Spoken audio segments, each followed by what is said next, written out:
right together. Dave Chen works to regain what he lost. 14 years on the beat as a cop. It all ended last July when he was hit by a car.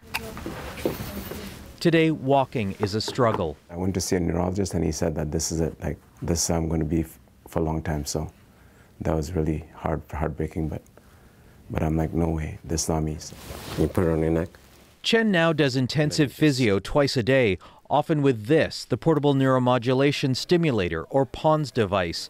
It releases high-frequency electrical impulses to the tongue, a conduit to the brain.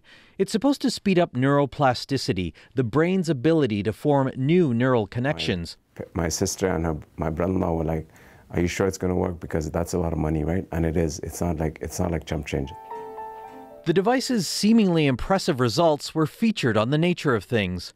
Dozens of Canadians have signed up for the treatment at the clinic in Montreal and BC. Some need crowdfunding to pay for it. But there are a couple of glitches with the supporting research.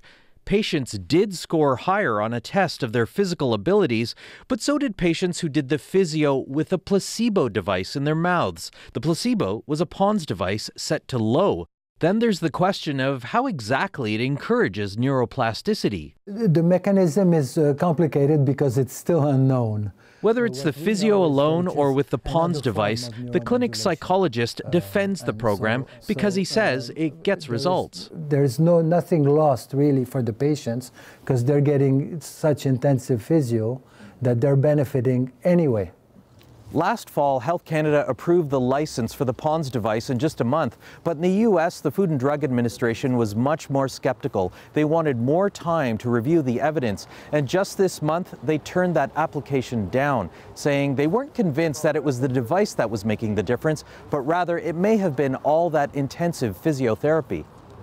Well, to me, it's a research project. This neurologist says the FDA made the right call. He considers the PONS device experimental and the science incomplete for Health Canada to license it. To make desperate people poorer and end up with no benefit is just tragic, and we should try to stop that.